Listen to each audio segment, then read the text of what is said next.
So, today's topic, OP-08 pre-release guide. First, for the new players, what is pre-release? It's a unique event that takes place during the week before new expansion release. There are two formats, constructed and sealed. Constructed is the same as any normal locals event. The most exciting format is sealed because it allows you to fool around with the new cards ahead of the official release. And this will be the main topic for today's video. Please make sure to check with your local game store which format they choose for the pre-release event to avoid being unprepared. Pre-release sealed event rules. You will receive 6 boosters from OP-08 to build your pre-release deck. You keep all the cards you open, so I wish you luck to open manga or exciting new alt arts.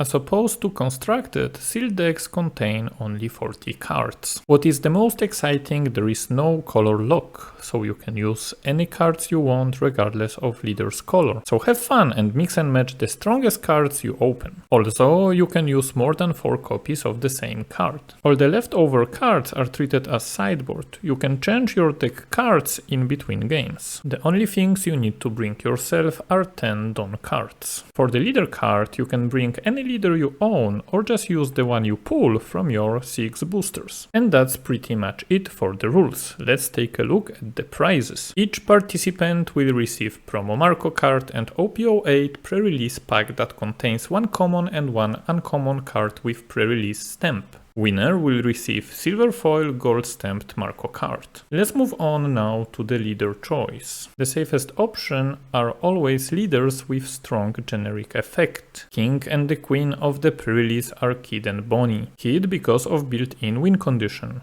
Leader that can swing twice if you discard a card and pay 3 Dawn. Bonnie because of very strong defensive effect that allows you to rest opponent's character or leader for 1 Dawn during their attack. If you are a beginner player, I highly recommend play your first pre-release event with one of these leaders. However, that's not all. There is also a more spicy approach depending on cards you open from your 6 booster packs. We have a lot of support for types like Drum Kingdom, Minx, Animal Kingdom or even Big Mom Pirates that if you open a lot of them you might choose a very specific leader for them. I hope now you have a better idea which leader to pick. Let's move on into general deck building strategy and card choices. Before we start, please keep in mind that due to how the booster packs are structured, most of the cards you will open will be of common, uncommon and rare rarity. It's always exciting to open a super rare or even secret super rare bomb that will carry the game for you, but it's not always the case, so let's focus on the fundamentals first. 3 pillars of any sealed pre-release deck are 2k counters, blockers and vanilla stat characters. Let's start with 2k counters.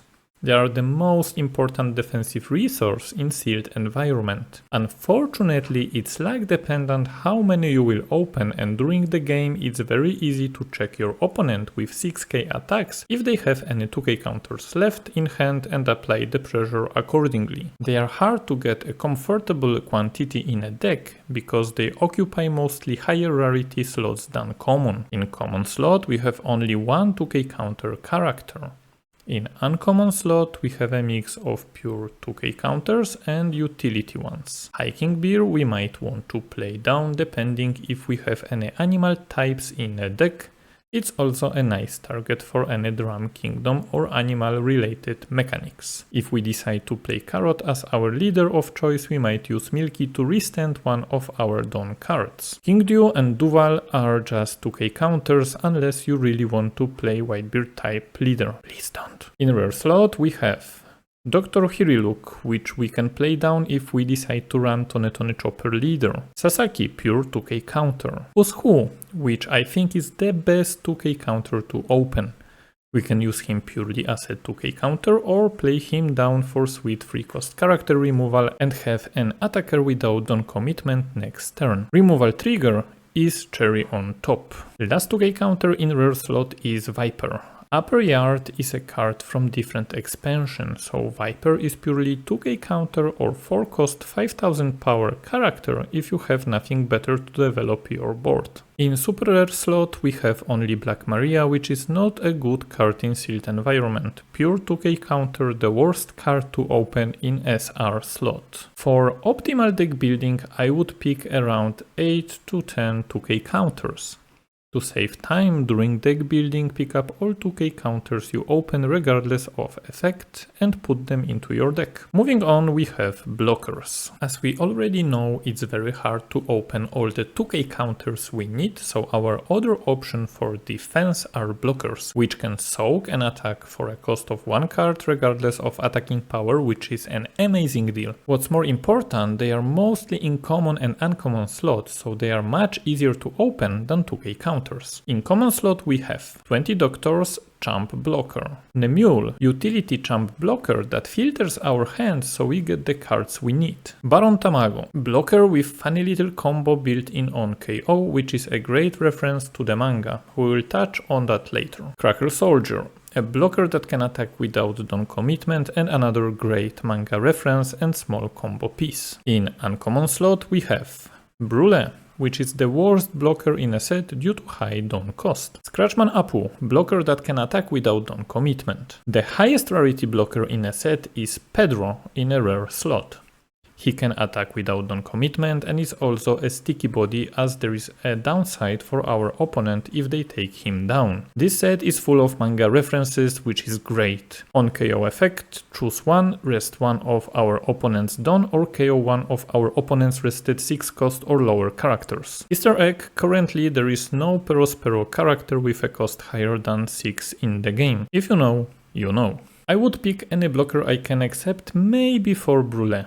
Optimal number should be in the same range as 2k counters, so between 8 to 10 blockers. Moving on to the third pillar, vanilla stat characters. The best Dawn to power ratio. If they also have 1k counter, normally they don't have an effect, hence vanilla term. Foundation of any deck. Common beat sticks that are really easy to open. I would pick as many as possible 3 cost or higher vanilla, as they are the characters that can attack without Dawn investment next turn. If you are planning to play Zoro Leader or need a few early turn cards that can also be just a 1k counter, pick 1 cost and 2 cost vanilla. For the cards with vanilla stat and effect we have Perospero that gives you a rested Dawn on KO and also has a handy trigger. Becomes that protects your Minx from KO effects as long as he is active. X-Drake, his effect is really niche for sealed environment. And the only super rare card with vanilla statline, Tone Tone Choppa. If you open a lot of animal type characters, this card will bring you insane amount of value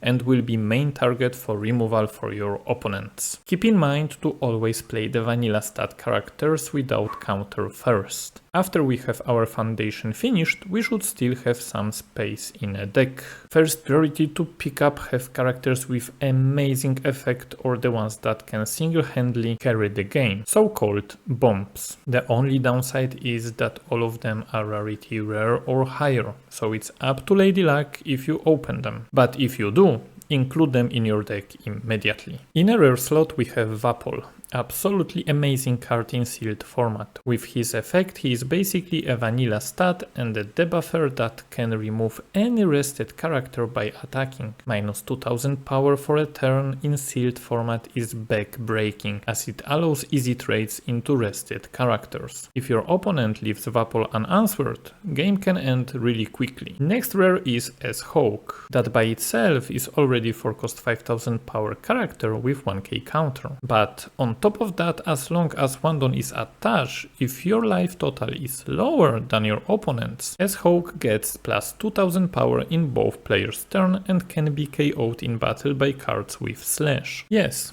cards means it includes leaders. Sorry Zoro. Cherry on top is trigger that lets you play him if you have 2 life cards or less. Next we have super rare bombs. Already mentioned Tone Tone Choppa, vanilla statline and amazing value generation effect. Next is Carrot. 5 cost 6000 power character that on play and when attacking freezes one of your opponent's rested characters. Disgusting card, especially if paired with Bonnie Leader's effect. 9 cost Lin Lin, unfair boss monster for a cost of -1 Dawn and discard a card on play. You heal 1 life and move one of your opponent's 6 cost or less characters to life. Heal and removal in 1 card? Absolutely backbreaking. 9 cost Kaido, removal and hand hate in 1 card for a mere cost of trashing 1 card. Bonnie, at first glance it doesn't seem like much. 3 cost 4000 power character. However, if left on board, she can snowball very fast. The best thing is you don't even need to rest her to get value from effect that reads: 1 Dawn attach your turn once per turn.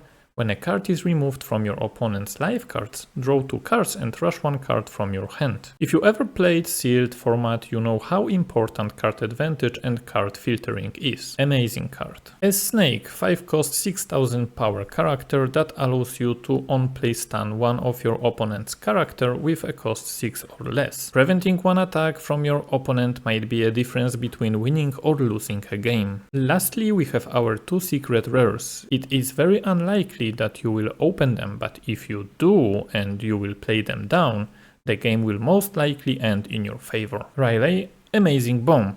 Power reduction to 2 targets until the end of your opponent's next turn and a removal. This card has everything, absolute unit just like in manga. What do we get if we combine 10 cost Kaido from OP-01 and 10 cost Big Mom from OP-03? 10 cost Kaido and Lin Lin that can win you any sealed game. For a mere cost of -10 Dawn, when attacking you KO everything and heal 1 life when trashing your opponent's life. Bombs are amazing, but let's be real, we will still have some slots left.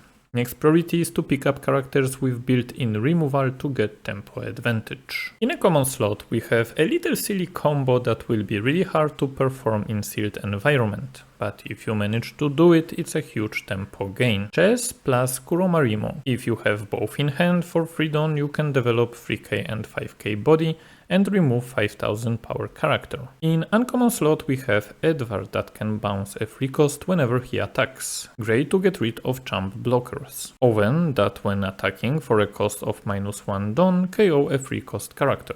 Great value versus strong free cost characters like Choppa. Jinbe, conditional removal that might be hard to meet the requirements, but 5 cost 6000 power body nonetheless. And Opera, conditional on-play removal depending on your life cards. In a rare slot we have Jozu, which is a great bouncer that can not only remove opponent's threat, but also bounce our character with strong on-play effect to replay it. We also have Pedro and Who's Who, which we already know from previous categories. In super rare slot we have Jack and Nami, conditional effects that can generate a lot of value if used correctly.